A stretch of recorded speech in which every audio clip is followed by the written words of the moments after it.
Welcome into the PFN Bengals Podcast. I am Dallas Robinson. He is Jay Morrison. Jay, you and I are both very tired this week. It's been a very long week of Bengals free agency news. There is a ton to get to this week. Normally, I try and close Twitter while we're doing this and try and get into the zone, with you. Can't not do that on this episode. I've got Twitter, right over here to my left. We'll be watching in case anything pops up today. But Jay, just an absolute flurry of Bengals news to go over this week. We will get into it all. Let's just start right off the top with the most recent news, which is Vonn Bell is back in Cincinnati. I think as soon as he got cut by the Carolina Panthers this week, I think everyone in Bengals land kind of figured Vonn Bell might end up back here. It makes all the sense in the world. He's coming back on a league minimum deal because the Panthers are giving him guaranteed money still. Extremely cheap. Bengals know him. I think this is probably the most obvious Bengals signing in recent memory. It makes all the sense in the world, Jay.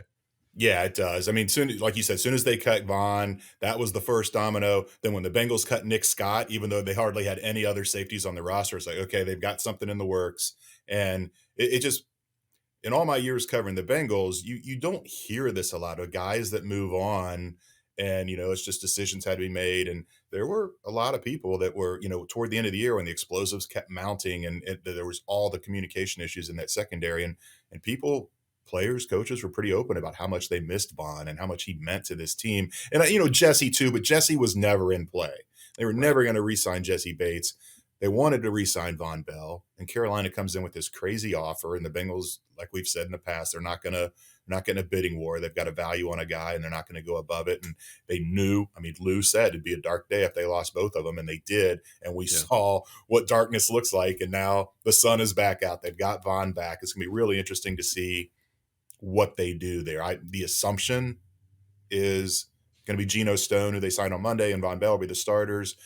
Jordan Battle kind of working as that in third safety sets, a backup. Maybe Lou gets back to his mad scientist, moniker, and they try all kinds of different things. And the one thing that I think we know for sure is Dax Hill is going to the cornerback. That's what this Vonn Bell signing means, because Lou was adamant about that at the combine, that when he was talking about Dax Hill, he said he needs to do one thing well. And that's what we're working on right now, finding the one thing. So I don't think you're going to see him in so much of a hybrid role and moving around. I think his safety days are over, and it's going to be between him and DJ Turner to be the corner opposite of Cam Taylor-Britt. But yeah, the Vonn Bell signing might be the most impactful.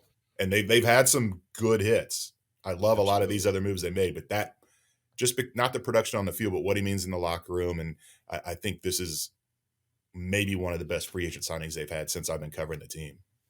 And you made the point on Twitter, and this is exactly where my mind went too, that this is so reminiscent of the Michael Johnson situation from years back when he got a big deal. The former defensive end for the Bengals got a big deal to go to the Buccaneers and played one season, didn't work out, and he's right back with the Bengals the next year for a very low salary. We've seen the Bengals make this move before. I can't think of a better addition than Vonn Bell to a Bengals defense that, like you mentioned, gave up explosive plays, had communication issues. I'm not saying Vonn Bell is going to come in here and solve every problem the Bengals had in pass coverage last year, but there's not a better veteran captain type guy, I think, that they could have dropped into the back end of this defense than Vonn Bell. And I think you bring in Geno Stone too. You've got two guys with a very high football IQ. That is number one kind of selling point for both of these guys, I think. And I know Vonn Bell's a little older, but kind of communication, the kind of intelligence on the back end to be able to read what's going on, I think that's what you're really looking for. And it's going to be a much improved secondary. I don't think there's any doubt about that. Geno Stone, this guy, 2 years and $14 million, I think that's a very affordable price for a guy who had 7 interceptions last year, who can play a true free safety role, who played in that Ravens Mike McDonald scheme defense, which is incredibly complex from everything that you read, is very challenging, lots of different moving pieces. Seems like the kind of guy Lou Anarumo would want, a guy who can diagnose a lot of different things. I really like that. I looked at some numbers in terms of coverage ability. There were all the safeties who were targeted at least 30 times last year. Geno Stone had the third best passer rating allowed of all safeties who were targeted at least 30 times. He's extremely reliable in coverage. I think all the problems that we saw last season with opposing wide receivers just running wide open in these massive zones of space, these are the two type of safeties, I think, in combination with Jordan Battle and some other additions. this is the type of moves you have to make, I think, to cut down on those explosive, just kind of game-breaking plays that we saw so often last year.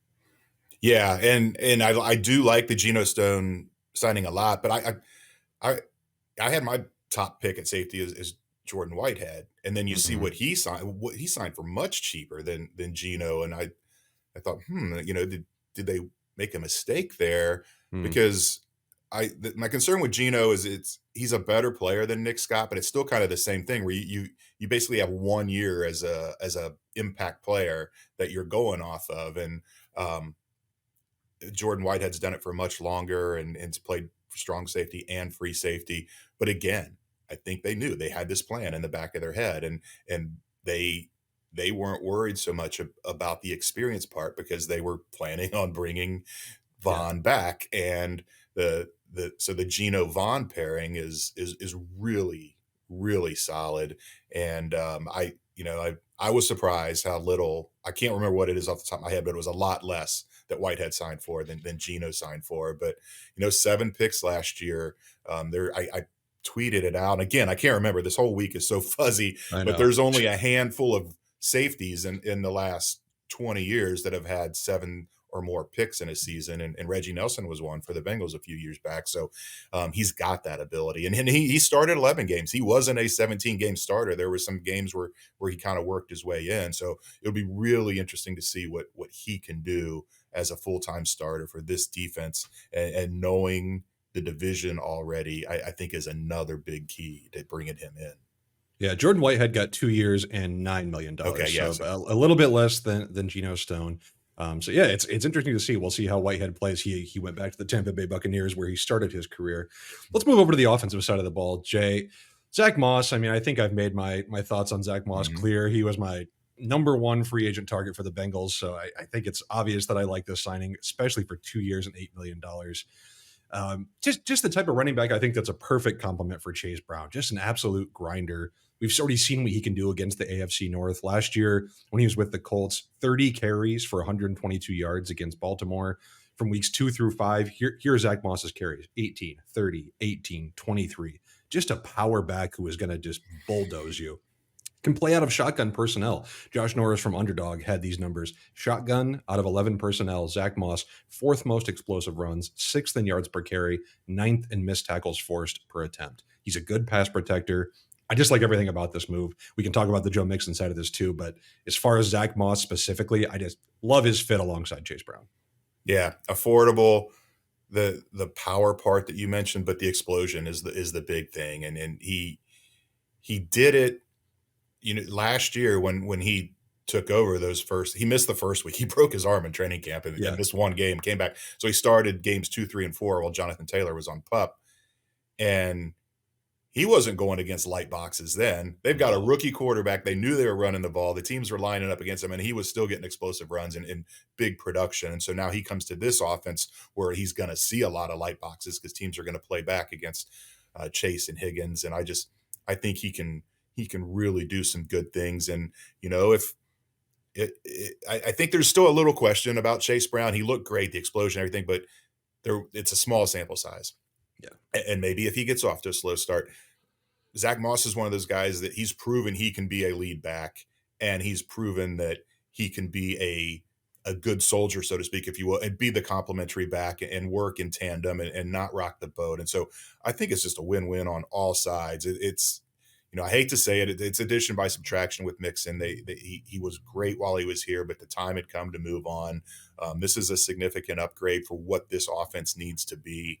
I don't think you're going to see Zack Moss ever put up the kind of yardage totals that Joe Mixon did, because he's not going to get the carries that he did, and the volume's not going to be there. But play to play, getting the explosive runs and making defenses pay for playing back and playing the light boxes, I think he's the perfect guy to do that. Yeah, I don't know that the counting stats will be there, but the rate stats I think will be better. With Joe Mixon, I mean, I don't think there's a lot to say. I mean, I think we all expected him to be released. So to get a 7th round pick is a win for the Bengals. I don't think there's any way else to say it. I actually don't hate Joe Mixon's fit in Houston because they were just so poor on a down by down basis. And I think they have a better offensive line than the Bengals do. It's just their running backs were not very good. And I think he actually will be an improvement for what they are looking for. But you're right. It was time for the Bengals to move on. And kind of reminds me of the Ryan Finley trade, right? They were about to cut Ryan Finley, and then they traded him to Houston, got a pick out of him, and seeing the same thing here with Joe Mixon. So it's not surprising. I think the running back room is kind of what we thought it would be at this point. Travion Williams came back as well on a 1-year deal. I think there's still room for another running back here, though, Jay. Yeah. I do. I think whether that's a draft pick, whether that's someone like Clyde Edwards-Helaire that we've mentioned, they're still, the running back market absolutely exploded this week. I think 9 or maybe all 10 of my top 10 running backs have already come off the board, but there's still a ton of guys out there who will probably just be getting league minimum deals. CEH is on that list. I wouldn't be surprised if he's a target, and then we'll see what they do in the draft. But I wouldn't say that the running back is necessarily complete, but I really do love this pairing of Moss and Brown. I think it'll be effective next year. Let's keep rolling on the offense here, Jay. Tight end, Mike Gesicki. We briefly mentioned him, I think, when we were discussing offensive options, but we don't know that we got a ton into him. He's a really, really interesting addition. To me, he's more of a Tyler Boyd replacement than a true tight end. He's spent so much of his career in the slot. He went 50% in line during his rookie season. He has not spent more than 30% of time in line since. He's only gone over 20% in line in one season since. So the type of player you're getting is someone who can play out wide, play in the slot, get separation, move in space. You're not getting a guy who's going to line up and block, for 3 downs and play in the run game.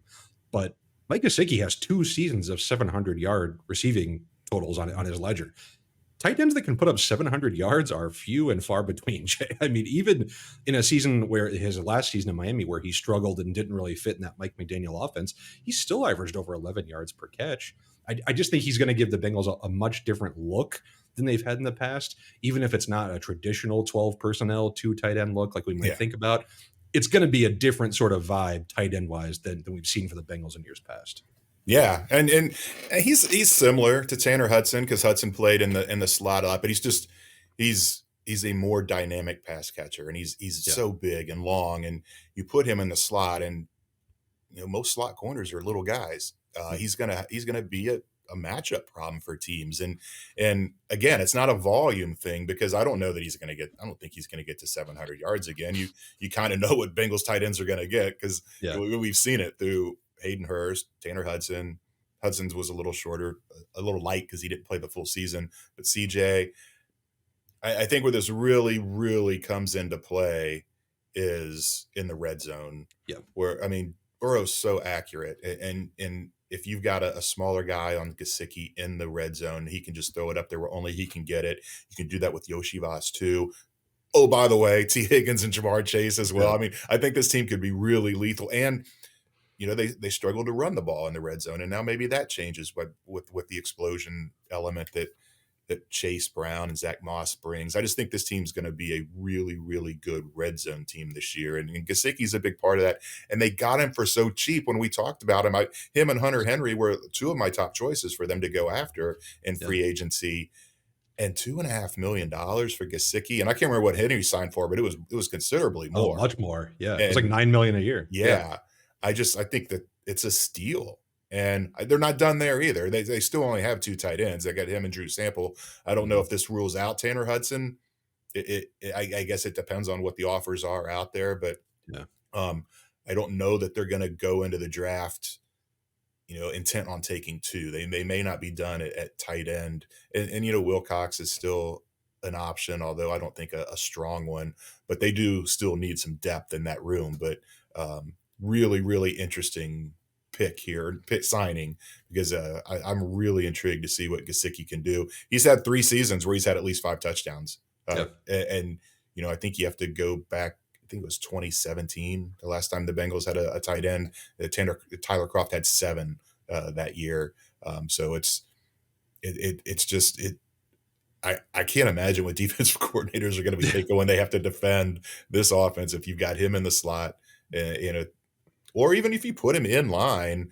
I don't know what he's going to give you as a blocker, but you send him out on a pattern. Joe Burrow's no problem being in empty and just reading it quick and getting the ball to the right guy. So looking for a major impact. I won't say a big year because you think 1,000 yards, that kind of thing. That's not going to happen Right. to Gesicki, but he's going to have a major impact on this offense. I think you're totally right about the red zone stuff. I mean, he's 6'6", just a Yeah. different element for this offense in the box, and just 400,000 guaranteed. I mean, once Dalton Schultz came off the market when re-signed with the Texans before free agency, once Henry re-signed with the Patriots, I had Gesicki as the number 2 free agent tight end in the league behind Noah Fant with the Seahawks. I mean, to get that for 1 year and $2.5 million, I think is a really good deal. And then, as you mentioned, Drew Sample back 3 years, $10.5 million.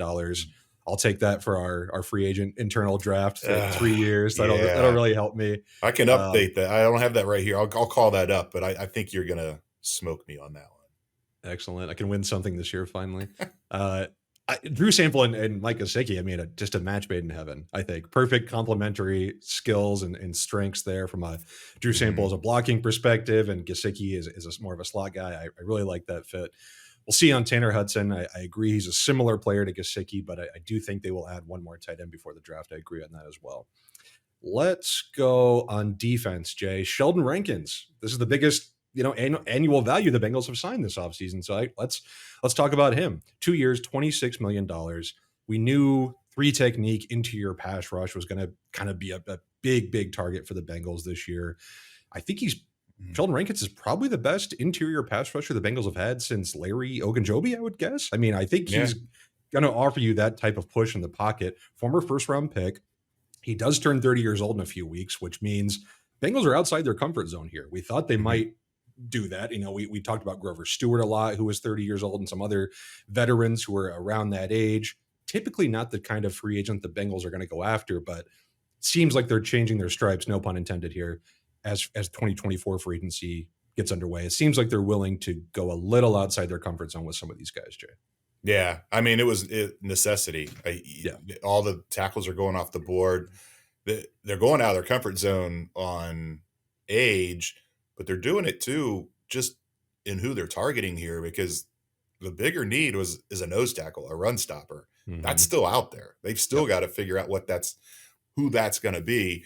You can't count on DJ Reader. I know they'd love to bring him back, have teams kind of back away because of the physical nature. He's in Detroit today as we record this on Thursday for a visit.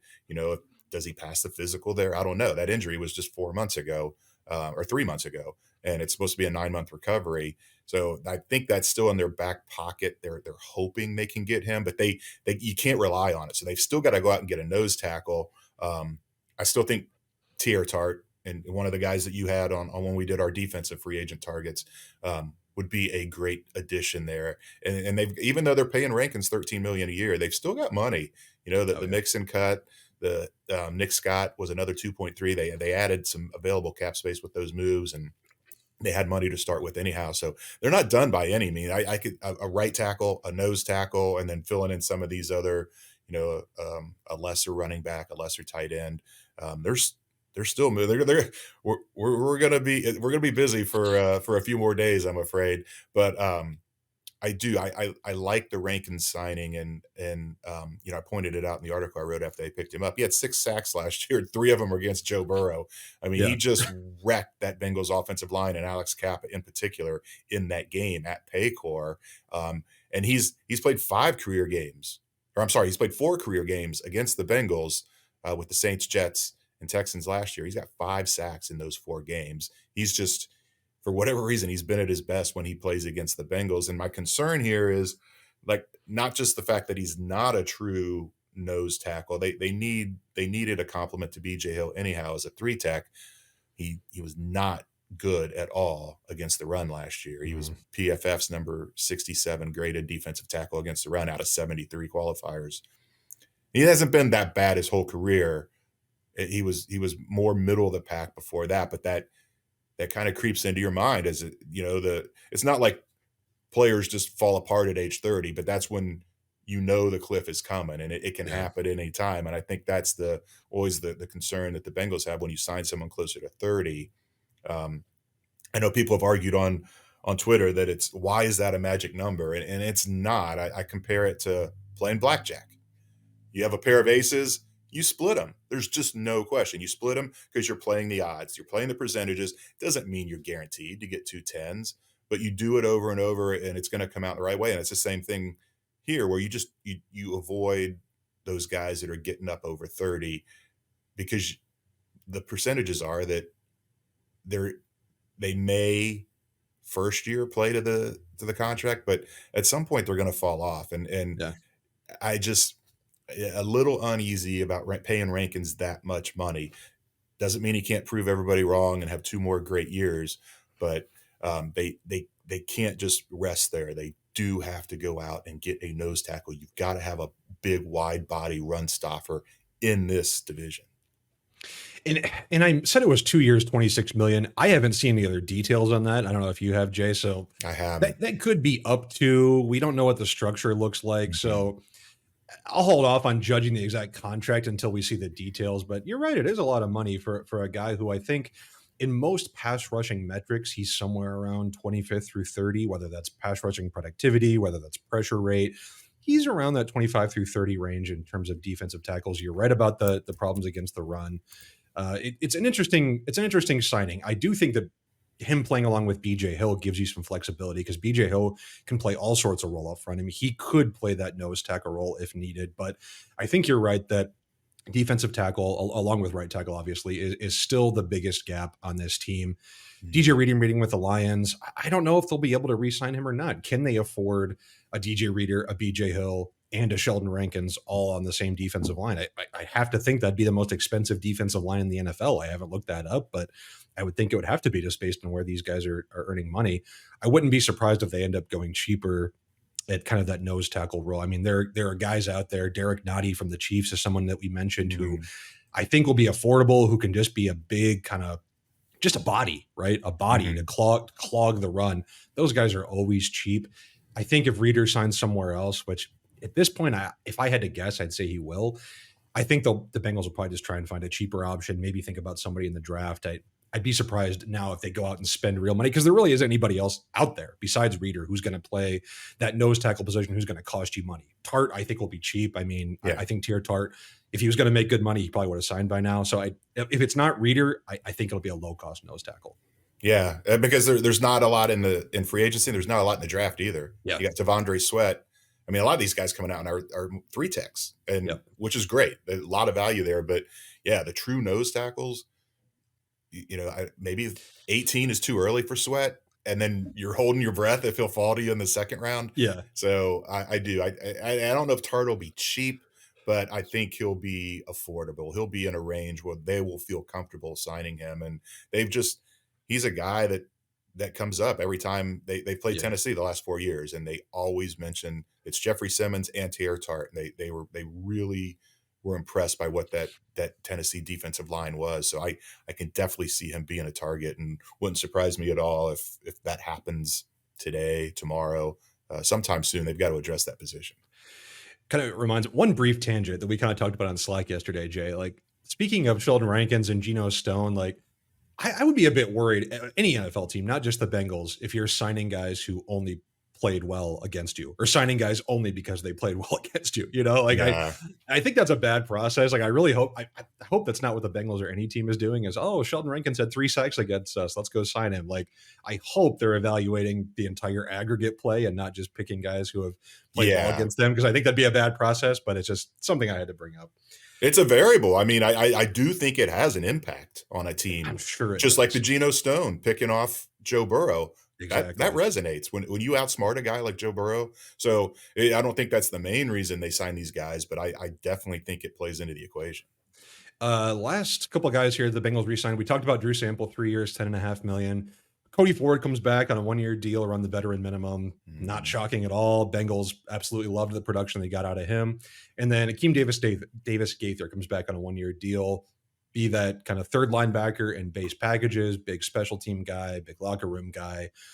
Jay, anything on those kind of minor guys? Travion Williams too also came back. Anything on those kind of complementary pieces? So in our draft, I took Akeem Davis Gaither as my number 1 overall pick. I really thought he would get a multi-year deal because he would be cheap, and he has value, especially, they use him the most against Baltimore. He's a great spy on Lamar, and that might be the move that kills me in our competition. I can note I like the Cody Ford one. I don't know that Mm. you still feel comfortable with him being your number 3 tackle. I still think that they sign a tackle, and then a guy that's capable of starting a Trent Brown, a Mekhi Becton, Yeah. whoever it may be, and then draft one at 18. But Cody Ford can play guard. He can play tackle. He's a good depth piece.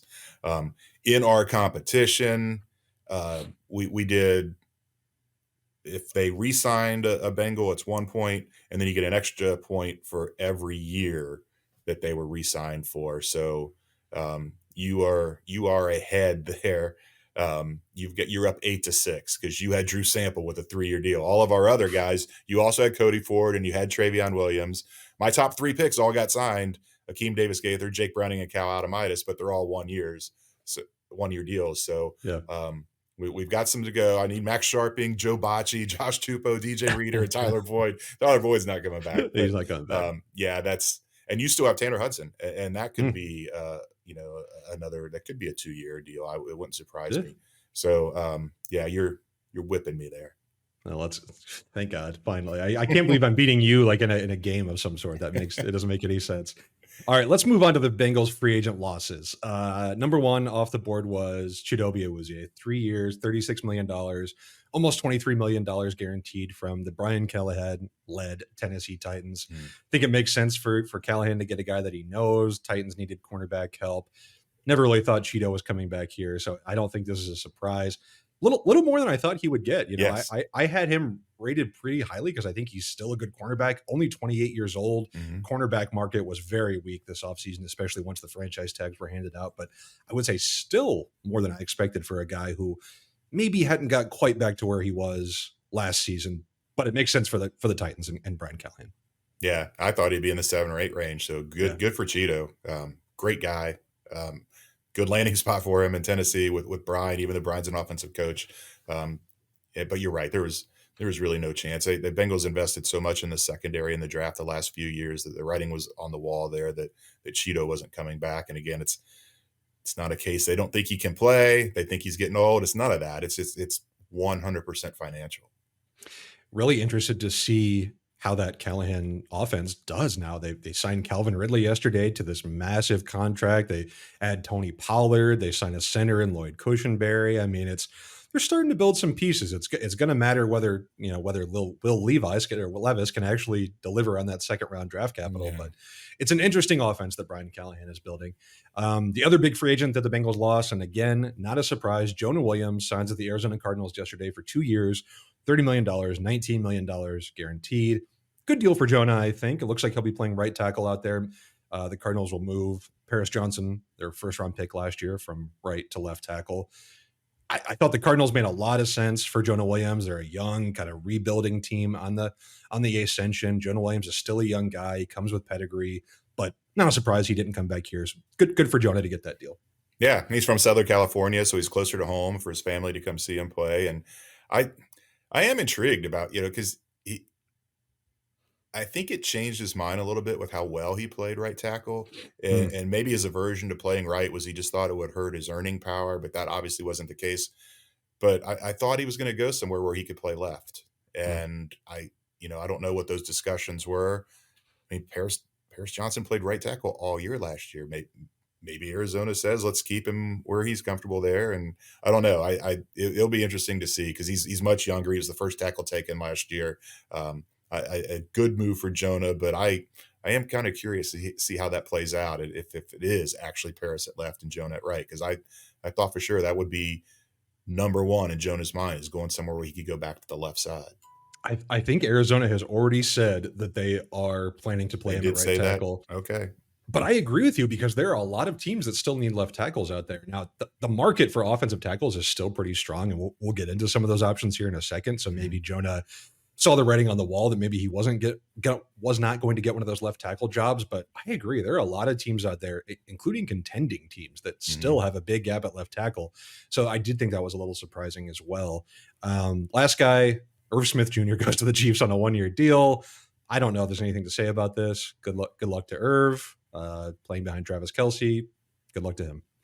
He got a raise after that horrible Did season. he? I didn't even see the details. It's 1.8. I think he was 1.2 last year. He's 1.8 this year, which, the cap went up a bunch. And that might be that might be the league minimum for his experience too. Now that he has another year of experience. So yeah, we have nothing else to add there. Good luck there. Okay, let's turn to what we still have outstanding. This is week 1, but there's still more to come. Over the cap has Bengals at $45 million in cap space remaining. Now, that is without Sheldon Rankins added in, I believe. So, don't know what his year 1 cap is going to be. Probably $10 million based on a $26 million contract. So, let's say the Bengals have $35 million left. We know they're going to keep some room in reserve for extensions and rookies and all that. So, there's money to spend out there. And there obviously is still some holes the Bengals need to target. We talked about nose tackle already. I think the other big kind of outstanding option is right tackle and what they're going to do there. They have not signed anybody yet. They are meeting with Mekhi Becton today, actually. I don't know what time that meeting is happening, but as of 10:45 Central Time, he has not signed with the Bengals. We talked about him plenty, Jay, when we were doing our free agent preview, that he's worked with Frank Pollock before. He's played on both sides of the line, first round pedigree, big, athletic, physical specimen, but he didn't want to play right tackle in New York. Exactly. I mean, that's what he blamed his injury on. That's what he called out the Jets coaches for. He must not have the market that he's found. I mean, speaking of guys who want to play left tackle, he just must not have the market out there that he was hoping for. If he's willing to come and even meet with the Bengals, where he's clearly going to play right tackle, still think he's a fit. But I am a little surprised that he is willing to come here and take this visit. Yeah, blocking for Joe Burrow and joining this offense could change his mind there. Yes. So it's interesting. And that's, I had Trent Brown as my number 1 target for them to get. He has played right tackle and willingly. Older, though, on the wrong side of 30, but, we saw him step out of their comfort zone and do it with Sheldon Rankins. Maybe they would do it at right tackle as well. Who knows? Well, I will be heading down to the stadium here in a little bit because we're supposed to be having news conferences with Geno Stone and Mike Gesicki, and I don't think Rankins will be here yet. Maybe he will. I don't know. It's some of the new signings are going to have press conferences. Maybe we'll see Mekhi walking around the building at the time. And but yeah, that's really the only drawback in my mind is the fact that his aversion to playing right tackle. But Jonah didn't want to do it, and he played really well last year. It can be done. And if the price is right, it changes your mindset as well. So interesting to see how that plays out, whether it's him or whether it's Trent Brown or there's a wild card, Tyron Smith, or, one of these other guys. But they've got to address it. It's like nose tackle. It was one of the 2 big targets coming into free agency. And I don't think they can, and they've still got the money to address both. And I don't think they can go into the draft hoping to get one of those guys high, one of those positions high. They need to have something in place before we get into April. And I think that's kind of what's appealing about Becton too, is that he's still so young that I think he'd be open to a 1-year kind of prove it contract because he wants to hit the market again. That's perfect for the Bengals. If you're planning to draft a rookie right tackle, sign Becton for 1 year. If he's willing to do that, play him at right tackle. I know he's got the injury history, but again, if you're planning to draft a first round tackle, it doesn't really matter who you put there. It doesn't really matter about his injury history if he's going to be here for 1 year because he's not the long-term plan. So I'm really excited to see, or curious to see how that turns out. Trent Brown, I think, has still got to be an option. Some of the other guys that we mentioned, like Yosh Nijman, Josh Jones, are still out there. We'll just have to see how this market develops at offensive tackle because, as we've said, there are a ton of guys out there. If this market starts to dwindle a little bit, there are some cheaper options out there. I think the Bengals could target a guy like Jerron Christian, who filled in for the Browns last year, played a lot of offensive tackle. I think it'd be a mistake to get down to that level, though, to like go down to that kind of bare minimum level at right tackle. I think you want to sign a Brown, a Becton, somebody a little higher tier. I think if you're going to go that route. So that'd be my thoughts on that. You're just duplicating Cody Ford if you do that. So exactly. What's the point? I think so. I think and then the other question on the offensive line, Jay, is they have this money, looking for spots to spend it. Do they consider a left guard? Like, do they consider bringing in somebody to compete with Cordell Volson? I mentioned Graham Glasgow on our preview show a couple weeks ago. I think could be an affordable option there. He went back. Oh, did he? I think he went back to the Lions. Oh, did he? Okay, I totally missed Yeah. that. Again, it's been a very busy week. Yes, I know. Okay. All right. Forget about him. But Dalton Reisner, I think, is still available. I'm saying, I think, and I wonder, could Kevin Zeitler come back? Is there any chance that Kevin Zeitler could re-sign? Totally out of the Bengals, age window. I get that. He'd have to play left guard probably, which it would be a little different for him. I don't know. I'm just throwing it out there as like a pure Bengals reunion. I wonder if he's even an option if his price gets low. I think it'd have to be low, probably a 1-year contract, but I am curious if he'd even be on the board. There was talk about that a few years ago, and Yeah. I was told the offer was insulting to what the Bengals offered Zeitler. God. And the Ravens swoop in and get him, and he plays well for them. I don't know if that's a bridge burned. They bring Von Bell back. Who knows? Maybe there's another reunion with Zeitler. But I think it's a long shot. And I don't know. Yes, they signed Kappa a few years ago, but traditionally it's not been a position they typically value. Yeah. And you've got these picks later in the. I see them, maybe doubling up at somewhere like that on the interior with a mid-round and a late-round pick, and just trying to find somebody they can draft and develop. Although it's been a dicey proposition for this organization to do that. And I think you're probably right. I'm just trying to find somewhere to spend this money. If it's not going to if they don't find a right tackle, if it's not Reader, like I'm just trying to figure out where this money's going to go. We haven't talked about the idea of adding another wide receiver. That was something we talked about in our preview show that they haven't done. Trenton Irwin is still out there. He's a guy that we both thought the Bengals would try and re-sign pretty quickly. Tyler Boyd's out there. It sounds like he's getting interest from the Steelers and some of the Jets, maybe some other teams. I don't think he's coming back here, but man, it'd be interesting to see him twice a year playing for his hometown Pittsburgh team. I think that'd be very interesting. Tanner Hudson's still out there. Max Sharping's still out there. The backup linebackers, Josh Tupou. Any of these guys, Jay, you think that are going to be kind of the priorities for the Bengals? I don't know. I would think Tanner Hudson and Trenton Irwin are guys they definitely want back. I'm not sure about the rest of the selection. Yeah, Burrow trusts Irwin. He had a good connection with him. That would make the most sense. Yeah. I think Hudson's in play too. The one that really intrigues me is Hunter Renfrow. I don't know. He was due $13 million this year. That's why he got cut. He's really kind of it was the Raiders' offense was what it was, and he had that huge year 2 years ago. Yeah, went over 100 catches, but hasn't come close to that the last 2 years. He'd be another fun option in the slot. You've got Charlie Jones, and you would have Hunter Renfrow, and then Mike Gesicki, and a lot of options there. I don't know if he's someone they would be interested in, but he's intriguing, and be interested to see where that price point lands for him. Someone's going to sign him. And again, I go back to throw a dart at J.K. Dobbins. You want explosion. He's going to be cheap. I like Clyde Edwards-Helaire. I had both of them as my picks for them to sign in free agency. But the main thing right now, like you said, it's right tackle, it's nose tackle. Get those taken care of, see how much money you have left after that, and then start kind of filling in the pieces and figuring, where you're going to go draft wise as well. But other than that, I don't know that, maybe corner, but like you said, it's pretty obvious that Dax is going to be a corner now. I don't think that's as big of a need, and it's not a great free agent class of corners anyhow.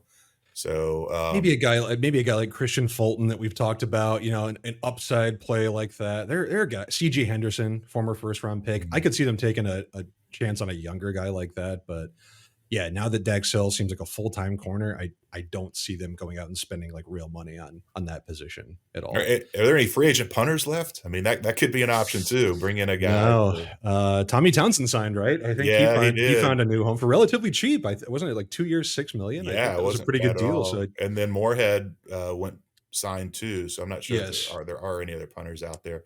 I don't know that they'll draft one, but they'll definitely sign one and an undrafted rookie. Someone's going to compete with Robbins. But I didn't know if there was any other free agent ones where maybe they bring him in for $1 million and say, hey, go at it in training camp and see what you can do. Overall, I would say I give the Bengals a very good grade for this free agency period so far. It's obviously not even over. Yeah. You have to say incomplete because there's still, money out there. There's still positions to be filled out there. But the way I always view free agency is fill your gaping holes before the draft. Don't Mhm. go into the draft being forced to take a position. I think right now the Bengals might feel that way at right tackle, but I think we both expect that to be kind of a gap that they fill here in the next few days. I think they've done a really good job of finding those mid-tier kind of options that we talked about, not shopping at too high of the market, but not going too Yes. low either. Finding that surplus value in the middle of the market. I honestly, you can quibble with maybe the Sheldon Rankins price if we see that come out, the exact details, but other than that, I just have to give the Bengals a really good marks for what they've done this week. Yeah, because you think about you're not going to go top of market on these guys, so that means sit on your hands for the first couple of days and don't do anything. And they didn't do that. They went out and got guys early that filled in, that met the price point that they wanted to spend. And so I think they've done a really good job. And like you said about going into the draft needing, I don't think the need changes at right Yeah. tackle. Even if they sign a Becton or a Trent Brown, you're still looking for a young guy, a guy of the future. I still think that would be the most likely pick at 18 would be a right tackle, regardless of who they sign in free agency here to play that position the next couple of days. The last thing we have to talk about, Jay, is the T. Higgins trade request. It became public. It became official. I don't know that this really changes anything. I'm No. sure the Bengals, if they're willing to trade T. Higgins, I'm sure they already have a price in mind of what they're willing to accept. So the fact that T. Higgins made this request public probably doesn't change anything in the Bengals' minds. We've seen the Bengals go through this before with Carson Palmer. They play on their terms. They did it with Jesse Bates. They play under their terms. They're not going to be affected by a public trade request. That's not to say that I don't think trading T. Higgins is an option. I just think it's going to take a very high price tag. It's a fascinating offseason decision. I think one of the most fascinating decisions in the league. This is a Bengals team that is right there in terms of Super Bowl contenders, that will have some of the best Super Bowl odds this season, has a chance to go all the way, make this true run. But you look ahead and you say, can we pay T. Higgins and Jamar Chase? Should we get out now if we can get a late first, an early second, some sort of pick swap in the first round? I think that it's a very, very interesting decision. And I don't know. I'm still not sure where I'm at on whether if I were running the Bengals, whether I'd be open to trade him or not, and what that price tag would be. But it's interesting. I don't think it's as cut and dry of they're not moving him no matter what. I think if teams get desperate, if teams out there that need a receiver and don't think they can find one, and we've talked about this is a very deep wide receiver class. Yeah. I think if an offer comes through that blows the Bengals away, I think they'd have to consider it. I just don't know if that's going to happen. Yeah, I don't think it will happen. And I mean, I think the chances of them trading T are pretty remote. They're not zero though. I mean, Yeah. if like you said, if the right offer comes along, but just with how strong the class is, and with T and his agent David Mulgeta putting it out there, it Mhm. kind of puts some leverage on that side Sure. that where the people know that there's some friction there, and maybe they're not willing to offer as much. And the what he did Monday, he wasn't so much informing the Bengals he was requesting a trade. He was informing the other 31 teams in the league that he was Yes. requesting a trade just to see what would be out there, see if the calls would start coming into the Bengals. I don't know that that's happened yet. Everybody's so focused on free agency at the moment. But I mean, look what the Titans are paying a 30-year-old receiver in Ridley. Yeah. T could be a bargain at 21.8 million this year. And I wouldn't do it. The Bengals follow this philosophy, and I think it's a good one, that the bird in the hand, they know exactly what T. Higgins is. Even if you get a second and a third or whatever it is, you don't Yeah. know who those picks are going to be. You don't know they're going to pan out. T's about the right stuff, just regardless of what he brings on the field. He Yeah. fits that locker room. He fits that culture. He doesn't have that diva mindset that a lot of the receivers do, and neither does Jamar. And I think it's just too good of a fit, X and O wise and personality wise, all of it.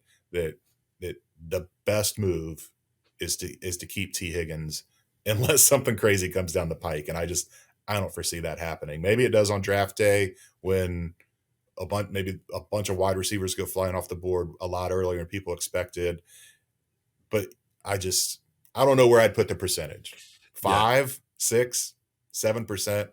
Like I said, it's not zero. There's always a chance, but I don't think they should, and I don't think they will. Mentioning the Titans too, I mean, I think that had to be considered a possible T destination Yeah. with Ryan Callahan there. Well, that's off the board with Calvin Ridley there now. I think the Panthers were viewed as like a possible T Higgins destination. Well, they went out and traded for Deontay Johnson, so they don't exactly have a need there either. I know a lot of people in Jacksonville are hoping that the Jaguars will send their first round pick for T Higgins after they lost Calvin Ridley, but I don't know. I think it would take a lot at this point to get rid of a guy who is a key piece of your offense in a season where you're going for it all.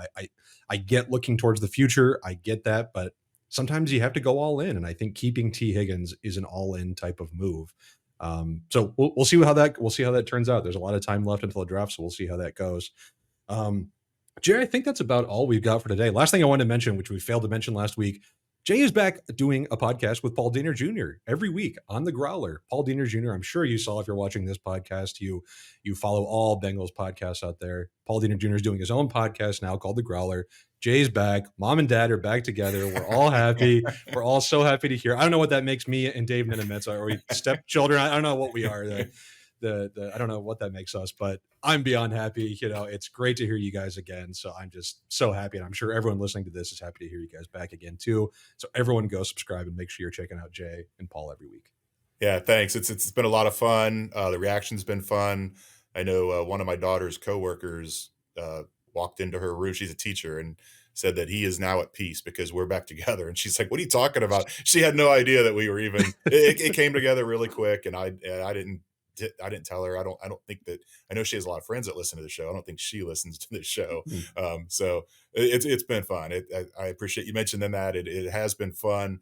The old podcast we used to do this thing called Run Pass or Boot. I don't want to do that. I leave that where that was, but I have a little game for you and for the listeners out there. If anybody wants to respond and make their guesses, if anybody hits it on the nose, I don't know we have the budget for prizes, but we'll figure something out. Certainly give you a shout out, and we won't know till the end of the year, so maybe we will have something that we can do for you. But all right, 3 prongs here. Okay. Pick the numbers. Okay. What will be greater, and then what will the numbers be? Zack Moss rushing TDs this year. Okay. Mike Gesicki receiving TDs. Geno Stone interceptions. Oh boy. For reference, Zack Moss had 5 touchdowns last year. Gesicki only had 2, but he's been at 5 3 times in his career, and Geno had the 7 picks last year. So it feels like they could all be kind of right in the same range. So which will be greater, and what is your number? Oh my God, that's so tough. They all are in the same. I'm going to put Zack Moss touchdowns number 1. I've been all over Zack Moss this offseason. I was very pleased that they signed him. I think he can do a lot of good work in the red zone. I'll say 8. I'll say 8 for Zack Moss. Wow. This is rushing TDs only. I know. Okay. Say 8. I'll put Mike Gesicki second. I think he could be a good red zone weapon, but I think it'll be relatively low. There's just too many other weapons. I'll say 4 for Gesicki touchdowns. I'll go Geno Stone 3 on the interceptions. I know it's a big kind of gap from the 7 he had last year, but interceptions are so random, man. I mean, it's so, who knows? I can't really predict that. So I will say 3 for Geno Stone. So I'm going to go Moss 8, Gesicki 4, Stone 3. All right, I'm going to flip Gesicki and Moss. I'm going to go Gesicki 7, Moss 6, Stone 5. Okay. And if you, like I said, if you guys, when we tweet out this show, respond to the tweet about the show with your picks, and if anybody hits it on the nose, we'll come up with something for you. We'll get something. We'll have something for you. We've got PFN merch. We've got stuff we can hand out, right? We'll do something. Jay, anything else before we sign off? This has been a nice long episode. I know you got to head down to the stadium today. Yeah. We'll be watching this weekend to see how else the Bengals kind of address these remaining gaps. But anything else before we sign off for today's episode? No. I think we've covered a lot here today, and a lot more to come. I'm sure we'll be recapping some new signings by the time we do this next week. Absolutely. Everyone, thanks for listening. Enjoy the weekend. Enjoy any more signings. Give us a like, give us a subscribe, all that good stuff. We will be back to talk to you again next week.